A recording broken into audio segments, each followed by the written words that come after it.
जिस शब्द का पाठ आप जी ने सुनिया,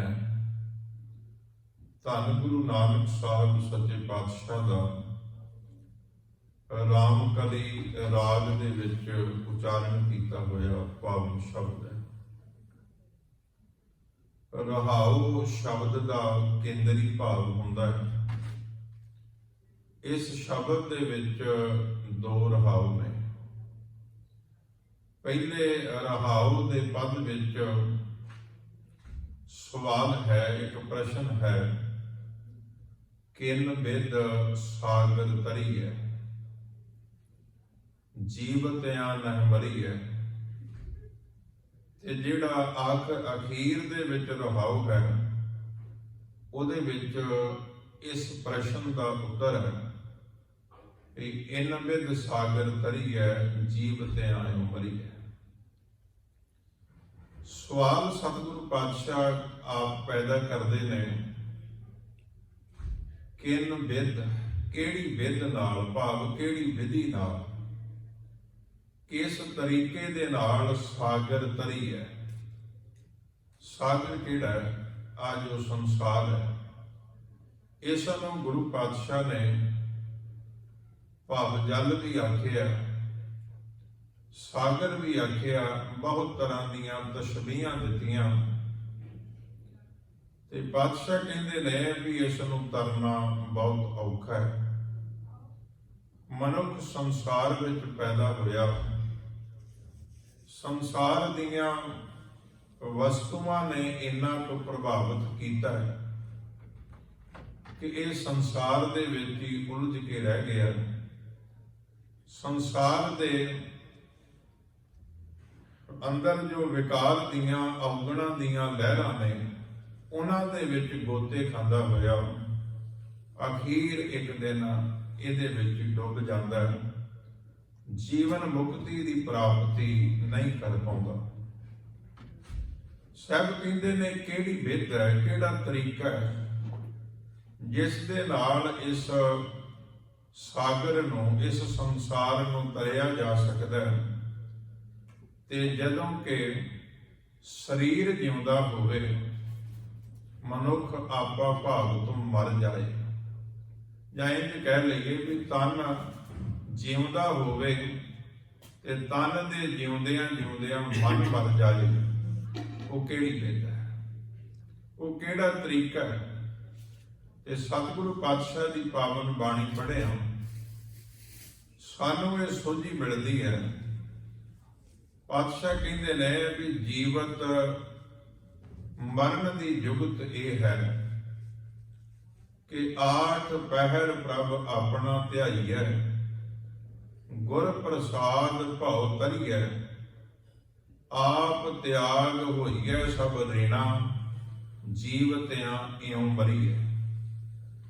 इवें जिउंदियां जी मरिया जाता है, मन मर जाए, मन की मत मर जाए।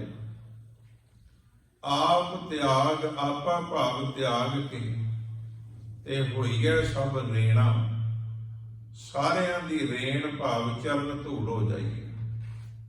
इन्नी निमरता आ जाए, इन्नी अंदर हलेमी वस जाए कि कोई भी गल इस नूं क्रोधित ना कर सकती होवे। सारियां दा सत्कार, सारियां तो अपने आप नूं नीवा जानन दा सुभाव बन जाए कि मेरे नालों सारे चंगे ने। सतगुरां ते बाणी दे विच बहुत वारी प्रेरणा कीती है।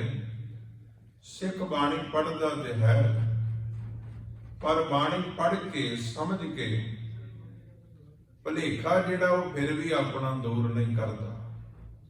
गुरु नानक सच्चे पातशाह कहंदे ने, मंदा जाने आप को अवर भला संसार। संसार मेरे नालों चंगा ही है, मैं सारियां नालों मंदा हाँ। पर सच ये है भी मनुख नूं इंज लगता है कि सारा संसार ही मंदा है। सारे संसार दे विच लोग झूठे ने, लोग फरेबी ने, लोग ठगी करन वाले ने, लोग अवगण करन वाले ने। ते अपने आप नूं इंज लगदा कि मैं ठीक हाँ। ਮਨੁੱਖ ਦੀ ਇਸ ਕਮਜ਼ੋਰੀ ਨੇ ਇਸ ਨੂੰ ਧਰਮ ਦੀ ਯਾਤਰਾ ਨਹੀਂ ਕਰਨ ਦਿੱਤੀ, ਇਸ ਨੂੰ ਜੀਵਨ ਸਫਲ ਨਹੀਂ ਕਰਨ ਦਿੱਤਾ। ਜਦ ਕਿ ਗੁਰੂ ਨਾਨਕ ਸੱਚੇ ਪਾਤਸ਼ਾਹ ਕਹਿੰਦੇ ਨੇ ਕਿ ਮੰਦਾ ਜਾਣੈ ਆਪ ਕੋ ਅਵਰ ਭਲਾ ਸੰਸਾਰ। ਫਿਰ ਪਾਤਸ਼ਾਹ ਕਹਿੰਦੇ ਨੇ ਹਮ ਨਹੀਂ ਚੰਗੇ ਬੁਰਾ ਨਹੀਂ ਕੋਏ। ਸਭ ਕਹਿੰਦੇ ਨੇ ਮੈਂ ਚੰਗਾ ਨਹੀਂ, ਗੁਰੂ ਨਾਨਕ ਤੇ ਬਹੁਤ ਚੰਗਾ ਹੈ। ਸਾਨੂੰ ਸਮਝਾਉਣ ਲਈ ਕਹਿੰਦੇ ਨੇ ਹਮ ਨਹੀਂ ਚੰਗੇ ਬੁਰਾ ਨਹੀਂ ਕੋਏ, ਪਰਮਵਤ ਨਾਨਕ ਤਾਰੇ ਸੋਏ। ਹੋਰ ਕੋਈ ਬੁਰਾ ਨਹੀਂ ਹੈ, ਮੈਂ ਚੰਗਾ ਨਹੀਂ ਹੈ। ਜਿਸ ਦਿਨ ਇਹ ਭਾਵਨਾ ਪੈਦਾ ਹੋਏਗੀ ਉਸ ਦਿਨ ਜਿਉਂਦਿਆਂ ਜੀ ਮਰਨ ਦਾ ਜਿਹੜਾ ਭਾਵ ਹੈ ਉਹ ਅੰਦਰ ਸ਼ੁਰੂ ਹੋ ਜਾਏਗਾ। ਔਰ ਜਦੋਂ ਜਿਉਂਦੇ ਜੀ ਮਰਨ ਦਾ ਭਾਵ ਸ਼ੁਰੂ ਹੋਇਆ, ਸਰੀਰ ਉਹ ਕੁਝ ਕਰਦਾ ਹੈ ਜੋ ਗੁਰੂ ਚਾਹੁੰਦਾ ਹੈ, ਜੋ ਅਕਾਲ ਪੁਰਖ ਪਰਮਾਤਮਾ ਚਾਹੁੰਦਾ ਹੈ। ਜੀਵਤ ਮਰਨ ਦੀ ਇੱਕ ਵਿਧ ਗੁਰੂ ਅੰਗਦ ਸਾਹਿਬ ਨੇ ਇੱਕ ਸ਼ਲੋਕ ਵਿੱਚ ਬੜੀ ਪਿਆਰੀ ਦਿੱਤੀ ਹੈ। ਉਹ ਕਹਿ ਕੇ ਫਿਰ ਆਪਾਂ ਸ਼ਬਦ ਨੂੰ ਲੜੀਵਾਰ ਆਰੰਭ ਕਰਦੇ ਹਾਂ। ਸਤਿਗੁਰੂ ਪਾਤਸ਼ਾਹ ਕਹਿੰਦੇ ਨੇ ਅੱਖੀਂ ਬਾਝੋਂ ਵੇਖਣਾ ਵਿਣ ਕੰਨਾਂ ਸੁਣਨਾ। ਜਿਹੜੀ ਜਿਉਂਦਿਆਂ ਜੀ ਮਰਨ ਵਾਲੀ ਗੱਲ ਹੈ ਨਾ, ਵੀ ਤਨ ਜਿਉਂਦਾ ਰਹੇ ਮਨ ਮਰ ਜਾਏ, ਇਹਦਾ ਤਰੀਕਾ, ਇਹਦੀ ਜੁਗਤ ਇਹ ਹੈ ਕਿਉਂਕਿ ਕਿਨ ਵਿਦ ਸਾਗਰ ਤਰੀ ਹੈ। ਉਹ ਵਿਦ ਸਮਝਣੀ ਪੈਣੀ ਹੈ ਵੀ ਜਦੋਂ ਸਾਗਰ ਸੰਸਾਰ ਤੋਂ ਤਰਿਆ ਜਾਵੇ। ਤੇ ਪਾਤਸ਼ਾਹ ਕਹਿੰਦੇ ਨੇ ਕਿ ਅੱਖੀਂ ਬਾਝੋਂ ਵੇਖਣਾ ਵਿਣ ਕੰਨਾਂ ਸੁਣਨਾ। ਇਹ ਕਿਵੇਂ ਹੋ ਸਕਦਾ ਵੀ ਕੋਈ ਅੱਖਾਂ ਤੋਂ ਬਿਨਾਂ ਵੇਖ ਸਕਦਾ ਹੋਵੇ? ਇਹ ਕਿਵੇਂ ਹੋ ਸਕਦਾ ਵੀ ਕੋਈ ਕੰਨਾਂ ਤੋਂ ਬਿਨਾਂ ਸੁਣਦਾ ਹੋਵੇ? ਫਿਰ ਪੈਰਾਂ ਬਾਝੋਂ ਚੱਲਣਾ ਬਿਨ ਹੱਥਾਂ ਕਰਨਾ। ਪੈਰਾਂ ਤੋਂ ਬਿਨਾਂ ਚੱਲਣਾ, ਹੱਥਾਂ ਤੋਂ ਬਿਨਾਂ ਕੁਝ ਕਰਨਾ। ਜੀਭੇ ਬਾਝੋਂ ਬੋਲਣਾ ਇਹ ਜੀਵਤ ਮਰਨਾ। ਨਾਨਕ ਹੁਕਮ ਪਛਾਣ ਕੇ ਤੋ ਖਸਮੇ ਮਿਲਣਾ। ਇਹ ਸ਼ਲੋਕ ਗੁਰੂ ਅੰਗਦ ਸਾਹਿਬ ਦਾ ਹੈ।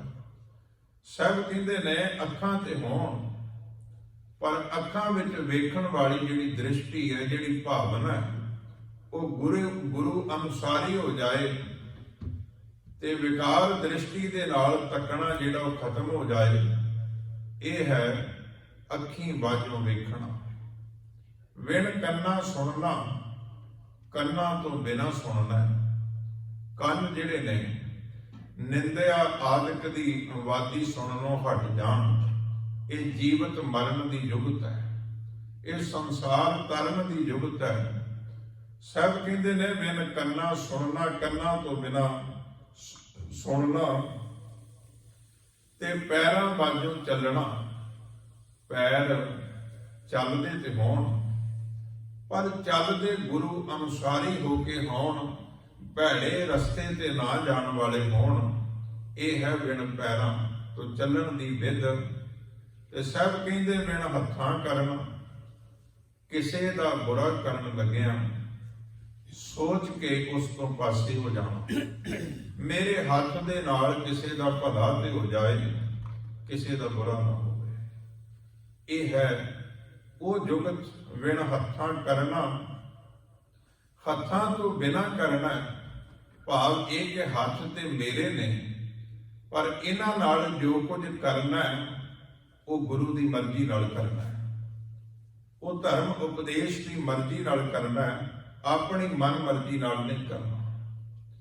ਤੇ ਜੀਭੇ ਬਾਝੋਂ ਬੋਲਣਾ ਐਸਾ ਤੇ ਹੋ ਨਹੀਂ ਸਕਦਾ ਵੀ ਜ਼ੁਬਾਨ ਤੋਂ ਬਿਨਾਂ ਮਨੁੱਖ ਬੋਲ ਸਕਦਾ ਹੋਵੇ।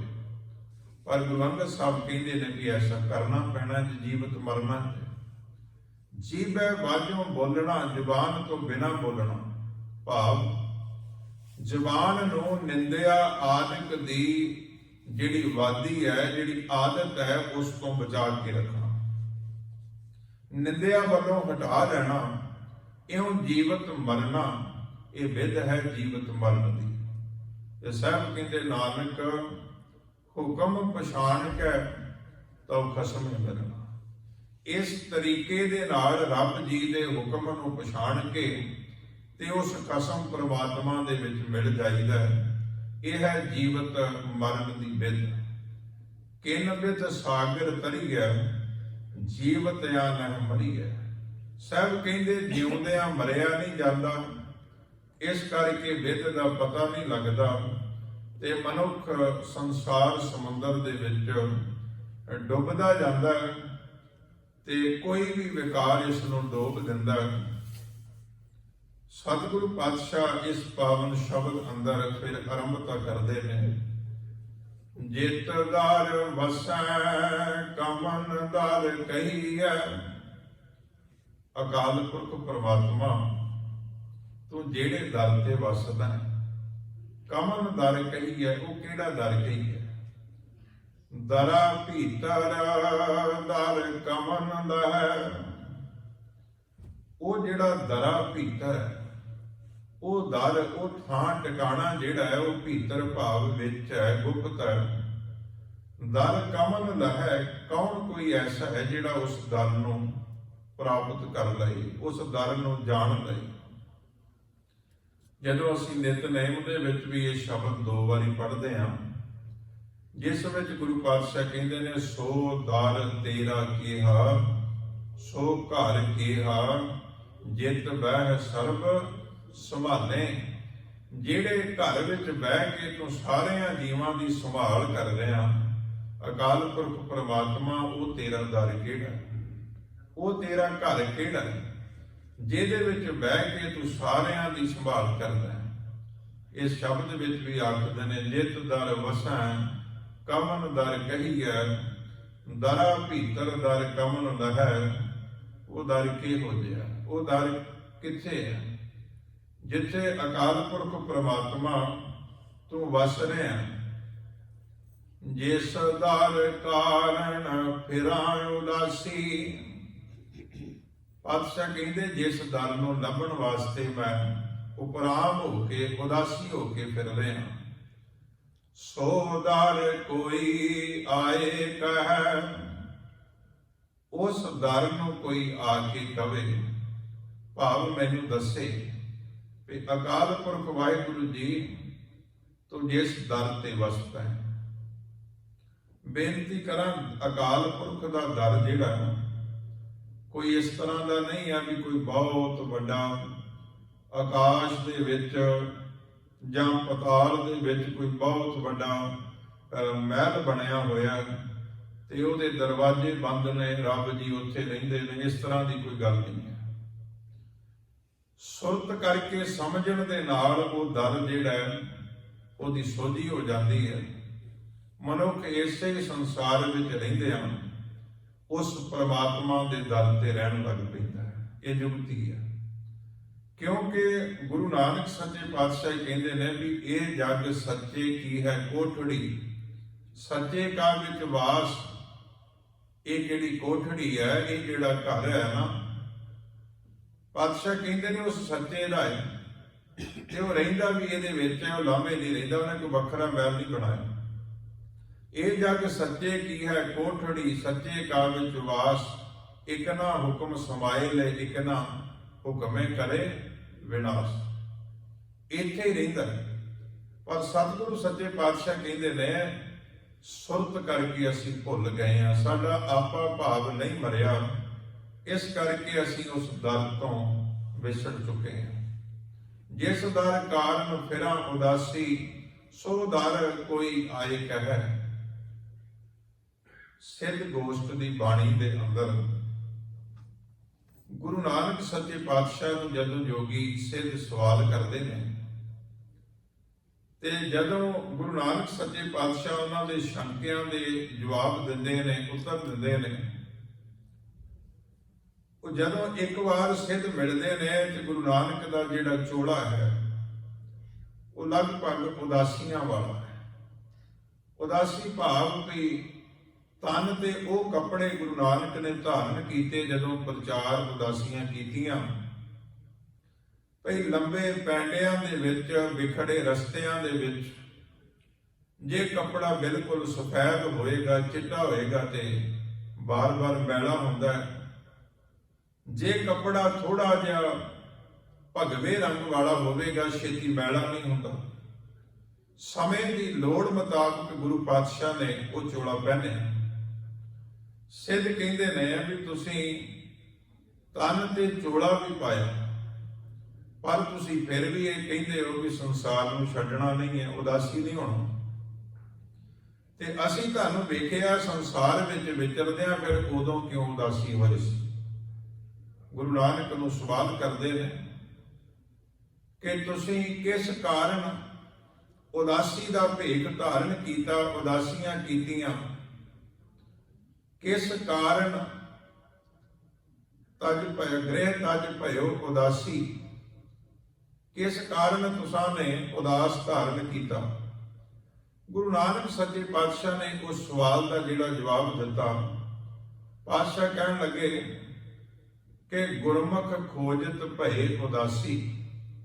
ਗੁਰਮੁਖਾਂ ਦੀ ਖੋਜ ਕਰਨ ਵਾਸਤੇ, ਰੱਬ ਦੇ ਨਾਲ ਜੁੜੇ ਹੋਏ ਲੋਕਾਂ ਨੂੰ ਮਿਲਣ ਵਾਸਤੇ, ਉਹਨਾਂ ਨੂੰ ਸੰਸਾਰ ਦੇ ਭਲੇ ਵਾਸਤੇ ਪ੍ਰੇਰਨਾ ਕਰਨ ਵਾਸਤੇ ਮੈਂ ਉਦਾਸੀਆਂ ਕੀਤੀਆਂ। ਗੁਰਮੁਖਾਂ ਦੇ ਦਰਸ਼ਨ ਕਰਨ ਵਾਸਤੇ ਮੈਂ ਉਦਾਸੀਆਂ ਕੀਤੀਆਂ। ਤੇ ਇਹ ਇੱਕ ਤਰੀਕਾ ਗੁਰੂ ਪਾਤਸ਼ਾਹ ਕਹਿਣ ਲੱਗੇ ਅਸੀਂ ਅਪਣਾਇਆ ਕਿ ਗੁਰਮੁਖ ਖੋਜਤ ਭਏ ਉਦਾਸੀ, ਦਰਸ਼ਨ ਕੈ ਤਾਈ ਭੇਖ ਨਿਵਾਸੀ, ਸਾਚ ਵਖਰ ਕੇ ਹਮ ਵਣਜਾਰੇ, ਨਾਨਕ ਗੁਰਮੁਖ ਉਤਰ ਸੁਪਾਰੇ। ਕਿਉਂਕਿ ਸਿੱਧਾਂ ਦਾ ਸਵਾਲ ਇਹ ਸੀ ਵੀ ਕਿਸ ਕਾਰਨ ਗ੍ਰਹਿ ਤਜਿਓ ਉਦਾਸੀ, ਕਿਹੜੇ ਕਾਰਨ ਤੁਸੀਂ ਗ੍ਰਹਿ ਤਜ ਕੇ ਉਦੋਂ ਉਦਾਸੀ ਹੋਏ ਸੀ, ਤੇ ਕਿਸ ਕਾਰਨ ਤੁਸੀਂ ਉਦਾਸੀ ਦਾ ਭੇਖ ਧਾਰਨ ਕੀਤਾ ਸੀ? ਕਿਸ ਵਖਰ ਕੇ ਤੁਮ ਵਣਜਾਰੇ, ਤੁਸੀਂ ਕਿਸ ਵਸਤੂ ਦੇ ਵਣਜਾਰੇ ਹੋ? ਕਿਨ ਬਿਦ ਸਾਥ ਲੰਘਾਵੋ ਪਾਰੇ, ਜਿਹੜਾ ਤੁਹਾਡਾ ਸਾਥ ਹੈ, ਜਿਹੜੇ ਲੋਕ ਤੁਹਾਡੇ ਨਾਲ ਤੁਰਦੇ ਨੇ, ਤੁਹਾਡੀ ਗੱਲ ਸੁਣਦੇ ਨੇ, ਉਹਨਾਂ ਨੂੰ ਸੰਸਾਰ ਤੋਂ ਪਾਰ ਕਿਵੇਂ ਲੰਘਾਵੋਗੇ? ਕਿਨ ਬਿਦ ਸਾਥ ਲੰਘਾਵੋ ਪਾਰੇ। ਤੇ ਇਸੇ ਸਵਾਲ ਦੇ ਉੱਤਰ ਵਿੱਚ ਗੁਰੂ ਨਾਨਕ ਸਾਹਿਬ ਨੇ ਆਖਿਆ ਸੀ ਕਿ ਗੁਰਮੁਖਾਂ ਦਾ ਦਰਸ਼ਨ ਕਰਨ ਵਾਸਤੇ ਮੈਂ ਘਰ ਨੂੰ ਤਜਿਆ। ਗੁਰਮੁਖ ਖੋਜਤ ਭਏ ਉਦਾਸੀ, ਦਰਸ਼ਨ ਕੈ ਤਾਈ ਭੇਖ ਨਿਵਾਸੀ, ਸਾਚ ਵਖਰ ਕੇ ਹਮ ਵਣਜਾਰੇ, ਨਾਨਕ ਗੁਰਮੁਖ ਉਤਰ ਸੁਪਾਰੇ। ਸਤਿਗੁਰੂ ਪਾਤਸ਼ਾਹ ਕਹਿਣ ਲੱਗੇ ਜਿਹੜੇ ਬੰਦੇ ਗੁਰਮੁਖ ਗੁਰੂ ਦੇ ਵੱਲ ਮੁਖ ਕਰਕੇ, ਗੁਰੂ ਦੇ ਉਪਦੇਸ਼ ਦੀ ਕਮਾਈ ਕਰਕੇ ਜੀਵਨ ਨੂੰ ਜਿਉਂਦੇ ਨੇ, ਉਹ ਸੰਸਾਰ ਸਮੁੰਦਰ ਤੋਂ ਪਾਰ ਲੰਘ ਜਾਂਦੇ ਨੇ।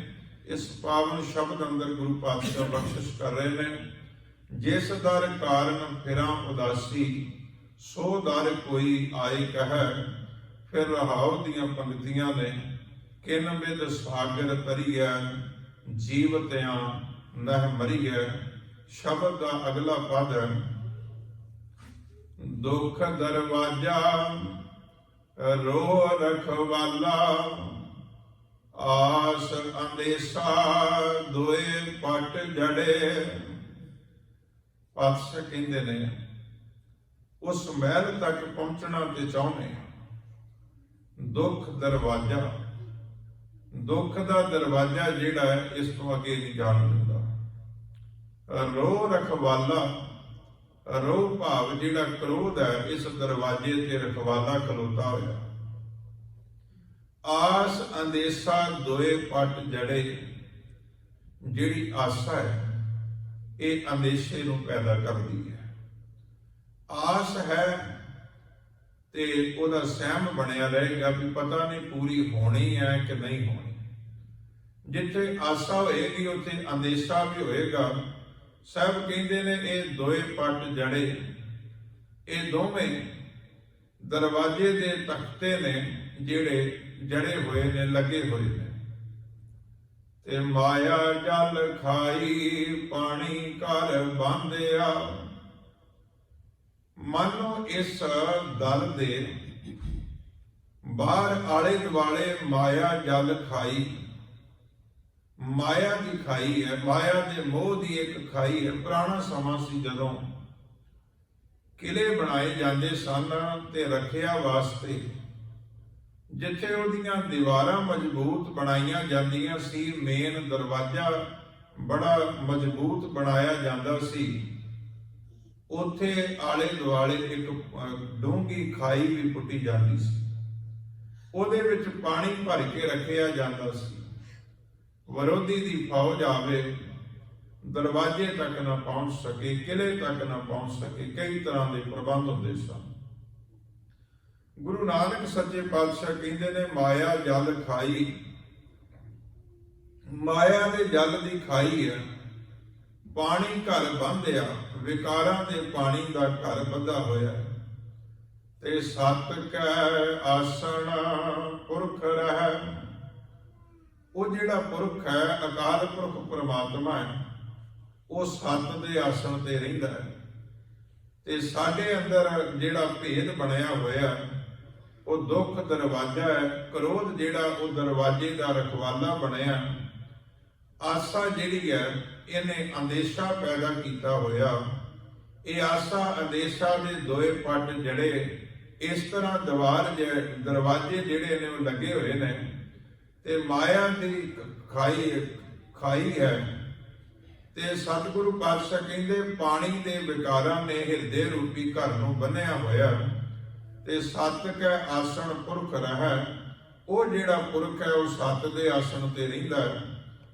ਕਿੰਤੇ ਨਾਮਾ ਅੰਤ ਨ ਜਾਣਿਆ, ਤੁਮ ਸਰ ਨਾਹੀ ਅਵਰ ਹਰੇ। ਪ੍ਰਮਾਤਮਾ ਤੇਰੇ ਕਿੰਨੇ ਨਾਮ ਨੇ, ਕੋਈ ਲੇਖਾ ਜੋਖਾ ਨਹੀਂ।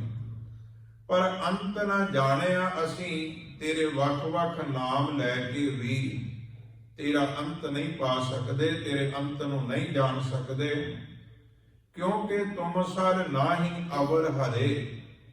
ਤੇਰੇ ਵਰਗਾ ਅਕਾਲ ਪੁਰਖ ਪਰਮਾਤਮਾ ਅਵਰ ਹੋਰ ਕੋਈ ਦੂਜਾ ਹੈ ਨਹੀਂ। ਜਿੰਨਿਆਂ ਵੀ ਮਨੁੱਖਾਂ ਨੇ ਕੋਸ਼ਿਸ਼ ਕੀਤੀ ਹੈ ਕਿ ਤੇਰਾ ਅੰਤ ਪਾ ਲਈਏ, ਪਾਤਸ਼ਾਹ ਕਹਿੰਦੇ, ਅੰਤ ਕਾਰਨ ਕੀਤੇ ਬਿਲ ਲਾਹੇ, ਤਾਂ ਕਿ ਅੰਤ ਨਾ ਪਾਏ ਜਾਏ। ਤੇਰਾ ਅੰਤ ਪਾਇਆ ਹੀ ਨਹੀਂ ਜਾ ਸਕਦਾ। ਉੱਚਾ ਨਹੀਂ ਕਹਿਣਾ, ਮਨ ਮਹਿ ਰਹਿਣਾ, ਆਪੇ ਜਾਣੈ ਆਪ ਕਰੇ। ਸਭ ਕਹਿੰਦੇ ਨੇ ਉੱਚਾ ਨਹੀਂ ਕਹਿਣਾ, ਭਾਵ ਉੱਚਾ ਨਹੀਂ ਆਖਣਾ। ਮਨ ਮਹਿ ਰਹਿਣਾ, ਜੇ ਦਾਤ ਮਿਲੀ ਹੈ ਤੇ ਉਹਨੂੰ ਮਨ ਦੇ ਵਿੱਚ ਰੱਖਣਾ ਹੈ। ਭਾਵ ਆਪਣੇ ਮਨ ਨੂੰ ਜੋੜ ਕੇ ਟਿਕਾ ਕੇ ਰੱਖਣਾ ਹੈ। ਆਪੇ ਜਾਣੈ ਆਪ ਕਰੇ। ਉਹ ਆਪ ਹੀ ਜਾਣਦਾ ਹੈ, ਜਿਹੜਾ ਇਸ ਤਰ੍ਹਾਂ ਦੀ ਬਖਸ਼ਿਸ਼ ਕਰਨ ਵਾਲਾ ਹੈ। ਜਬ ਆਸਾ ਅੰਦੇਸ਼ਾ ਤਬ ਹੀ, ਕਿਉਂ ਕਰ ਏਕ ਕਹਿ। ਗੁਰੂ ਨਾਨਕ ਸਾਹਿਬ ਪਾਤਸ਼ਾਹ ਆਖਦੇ ਨੇ, ਜਿੰਨਾ ਚਿਰ ਆਸਾ ਹੈ ਉਹਨਾਂ ਚਿਰ ਅੰਦੇਸ਼ਾ ਹੈ। ਜਦੋਂ ਆਸਾ ਮੁੱਕ ਜਾਂਦੀ ਹੈ, ਭਰੋਸਾ ਬਣ ਜਾਂਦਾ ਹੈ ਵੀ ਜੋ ਕੁਝ ਮੈਨੂੰ ਚਾਹੀਦਾ ਹੈ, ਮੈਨੂੰ ਆਪਣੇ ਗੁਰੂ ਤੋਂ ਮਿਲਣਾ ਹੈ, ਤੇ ਅੰਦੇਸ਼ਾ ਜਿਹੜਾ ਸਹਿਮ ਹੈ ਆਪਣੇ ਆਪ ਮੁੱਕ ਜਾਂਦਾ। ਕਿਉਂ ਕਰ ਏਕ ਕਹਿ। ਕਿਉਂ ਕਰ, ਕਿਵੇਂ ਉਸ ਏਕ ਨੂੰ ਕਿਹਾ ਜਾ ਸਕਦਾ ਹੈ। ਆਸਾ ਭੀਤਰ ਰਹਿ ਨਿਰਾਸਾ, ਤਉ ਨਾਨਕ ਏਕ ਮਿਲੈ। ਸਭ ਕਹਿੰਦੇ ਨੇ ਆਸਾ ਭੀਤਰ ਭਾਵ ਹੁੰਦਾ ਵਿੱਚ, ਅੰਦਰ। ਆਸਾ ਜਦੋਂ ਅੰਦਰ ਹੀ ਨਿਰਾਸ਼ਾ ਦੇ ਵਿੱਚ ਬਦਲ ਜਾਏ, ਨਿਰਾਸ਼ ਹੋ ਜਾਏ। ਆਸ ਜਿਹੜੀ ਹੈ ਨਾ, ਲੋੜ ਤੋਂ ਵੱਧ ਕੀਤੀ ਹੋਈ ਆਸ ਮਨੁੱਖ ਨੂੰ ਦੁਖੀ ਕਰਦੀ ਹੈ। ਬਹੁਤੀਆਂ ਇਛਾਵਾਂ ਜਿਹੜੀਆਂ ਨੇ ਮਨੁੱਖ ਨੂੰ ਨਿਤ ਦੁਖੀ ਕਰਦੀਆਂ ਨੇ। ਜਾਇਜ਼ ਆਸ ਦਾ ਹੋਣਾ ਕੋਈ ਵੱਡੀ ਗੱਲ ਨਹੀਂ, ਪਰ ਮਨੁੱਖ ਨੇ ਇੰਨੀਆਂ ਇਛਾਵਾਂ ਪਾਲ ਲਈਆਂ ਨੇ ਕਿ ਜਿਹੜੀਆਂ ਮਨੁੱਖ ਨੂੰ ਪਤਾ ਵੀ ਹੈ ਕਿ ਕਦੀ ਪੂਰੀਆਂ ਨਹੀਂ ਹੋਣੀਆਂ, ਪਰ ਉਹਨਾਂ ਨੂੰ ਚਿਤਵ ਕੇ ਦੁਖੀ ਹੋ ਰਿਹਾ ਤੇ ਇਸ ਢੰਗ ਦੇ ਨਾਲ ਜੀਵਨ ਨੂੰ ਬਰਬਾਦ ਕਰ ਰਿਹਾ। ਆਸਾ ਭੀਤਰ ਰਹਿ ਨਿਰਾਸ਼ਾ। ਆਸਾ ਵਿੱਚ ਰਹਿੰਦਿਆਂ ਹੋਇਆਂ ਜਦੋਂ ਨਿਰਾਸ਼ਾ ਹੋ ਕੇ ਰਹਿੰਦਾ, ਤਾਂ ਉਹ ਨਾਨਕ ਏਕ ਮਿਲੈ। ਸਭ ਕਹਿੰਦੇ ਉਹ ਅਕਾਲ ਪੁਰਖ ਪਰਮਾਤਮਾ ਉਦੋਂ ਮਿਲ ਜਾਂਦਾ ਜਿਹੜਾ ਇੱਕ ਹੈ, ਇੱਕ ਰਸ ਵਿਆਪਕ ਹੈ। ਇਸ ਢੰਗ ਨਾਲ ਸਭ ਕਹਿੰਦੇ ਨੇ ਸੰਸਾਰ ਸਾਗਰ ਨੂੰ ਤਰਿਆ ਜਾ ਸਕਦਾ। ਗੁਰੂ ਨਾਨਕ ਸੱਚੇ ਪਾਤਸ਼ਾਹ ਜਦੋਂ ਸ਼ਾਹ ਸਰਫ ਨੂੰ ਮਿਲਦੇ ਨੇ, ਉਹਨਾਂ ਨੇ ਕਈ ਸਵਾਲ ਗੁਰੂ ਨਾਨਕ ਸਾਹਿਬ ਨੂੰ ਕੀਤੇ ਸਨ।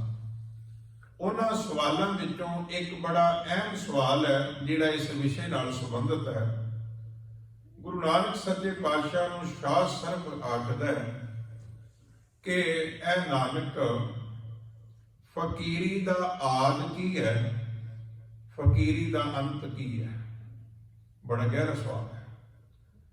ਗੁਰੂ ਨਾਨਕ ਸੱਚੇ ਪਾਤਸ਼ਾਹ ਨੇ ਆਖਿਆ, ਕਹਿਣ ਲੱਗੇ ਫਕੀਰੀ ਦਾ ਆਦਿ ਹੈ ਕਿ ਆਪਣੇ ਆਪ ਨੂੰ ਮਿਟਾ ਦੇਣਾ, ਇੰਨੀ ਨਿਮਾਨਤਾ ਵਿੱਚ ਆ ਜਾਣਾ ਕਿ ਆਪਾ ਭਾਵ ਮਿਟ ਜਾਏ, ਮੈਂ ਦੀ ਥਾਂ ਤੇ ਤੂੰ ਆ ਕੇ ਵਸ ਜਾਏ।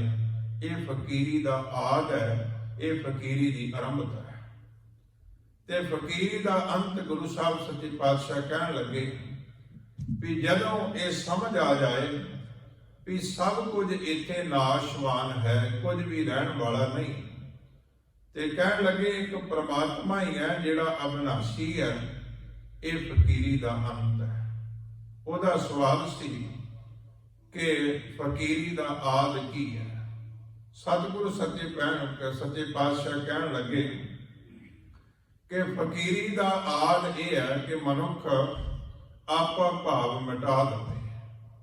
ਫਕੀਰੀ ਦਾ ਅੰਤ ਇਹ ਹੈ ਕਿ ਸਭ ਕੁਝ ਚਲਾਏਮਾਨ ਹੈ, ਨਾਸ਼ ਹੋਣ ਵਾਲਾ ਹੈ। ਇਸ ਤਰ੍ਹਾਂ ਸਮਝਦਾ ਹੋਇਆ ਮਨੁੱਖ ਆਸਾ ਤੋਂ ਨਿਰਾਸ਼ ਹੋ ਜਾਏ, ਭਾਵ ਨਿਰਾਲਾ ਹੋ ਜਾਏ ਤੇ ਆਪਣੇ ਜੀਵਨ ਮਕਸਦ ਨੂੰ ਪਛਾਣ ਜਾਏ। ਇਸ ਤਰ੍ਹਾਂ ਦੀ ਸਮਝ ਕਿੱਥੋਂ ਮਿਲੇਗੀ? ਸ਼ਾਹ ਸਰਫ ਨੇ ਅਗਲਾ ਸਵਾਲ ਕੀਤਾ ਵੀ ਗੰਜ ਕੀ ਹੈ? ਗੰਜ ਫਾਰਸੀ ਚ ਕਹਿੰਦੇ ਨੇ ਖਜ਼ਾਨੇ।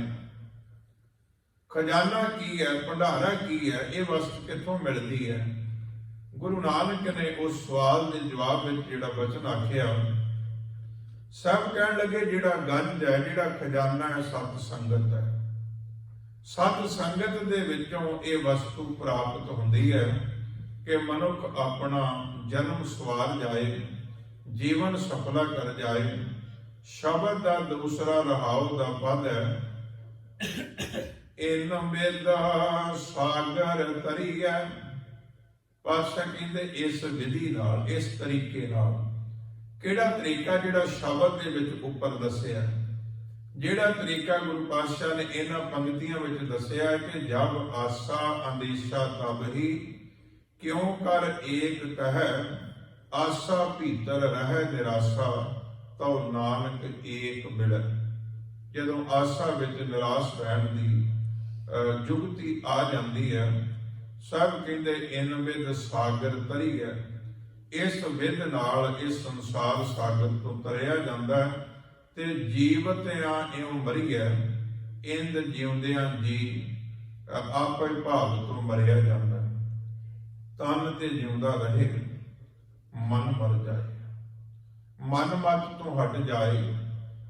ਗੁਰੂ ਦਾ ਦਰ ਚੰਗਾ ਲੱਗੇ, ਗੁਰੂ ਦਾ ਉਪਦੇਸ਼ ਚੰਗਾ ਲੱਗੇ, ਗੁਰੂ ਦੀ ਦੱਸੀ ਹੋਈ ਜੀਵਨ ਜਾਚ ਇਹ ਪ੍ਰਾਣਾ ਤੋਂ ਪਿਆਰੀ ਲੱਗਣ ਲੱਗ ਪਵੇ। ਮਨੁੱਖ ਆਪਣੇ ਜੀਵਨ ਦੇ ਅੰਦਰ ਉਸ ਅਵਸਥਾ ਨੂੰ ਪਹੁੰਚ ਸਕਦਾ ਹੈ ਜਿਸ ਨੂੰ ਗੁਰੂ ਅਰਜਨ ਸਾਹਿਬ ਨੇ ਆਖਿਆ ਕਿ ਪ੍ਰਭ ਕੀ ਆਗਿਆ ਆਤਮ ਹਿਤਾਵੈ, ਜੀਵਨ ਮੁਕਤ ਸੋ ਕਹਾਵੈ। ਉਹ ਜੀਵਨ ਮੁਕਤ ਪੁਰਸ਼ ਹੈ ਜਿਹੜਾ ਪ੍ਰਮਾਤਮਾ ਦੀ ਆਗਿਆ ਨੂੰ ਆਤਮ ਹਿਤਾਵੈ, ਆਪਣੀ ਆਤਮਾ ਕਰਕੇ, ਆਪਣੇ ਮਨ ਹਿਰਦੇ ਕਰਕੇ, ਭਾਵ ਪਰਪੱਕ ਹੋ ਕੇ ਜਦੋਂ ਇਸ ਅਵਸਥਾ ਨੂੰ ਮੰਨਣ ਲੱਗ ਪੈਂਦਾ ਹੈ, ਸਤਿਗੁਰੂ ਪਾਤਸ਼ਾਹ ਕਹਿੰਦੇ ਨੇ ਉਹ ਜੀਵਨ ਸਫਲ ਹੋ ਜਾਂਦਾ ਹੈ।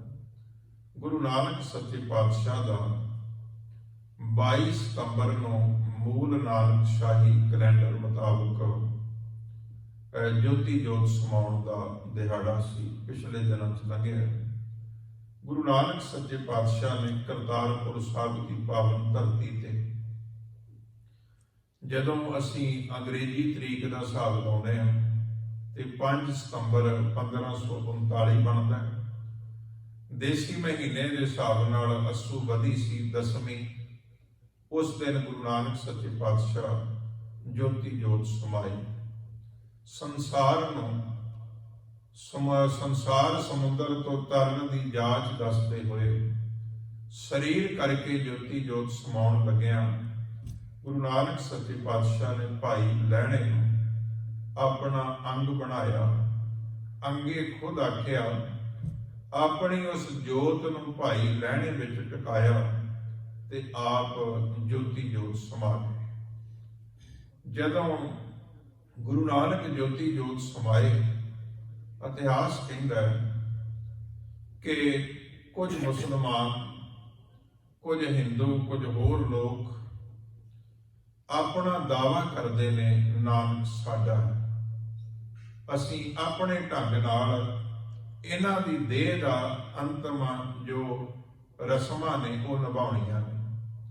ये सच है, गुरु नानक सारिआं दा है। गुरु नानक नूं मुसलमानां ने अपना वली आख्या है, गुरु नानक नूं हिंदुआं ने अपना पीर आख्या है, गुरु नानक नूं अपने सिखां ने अपना महान सतगुरु आख्या है।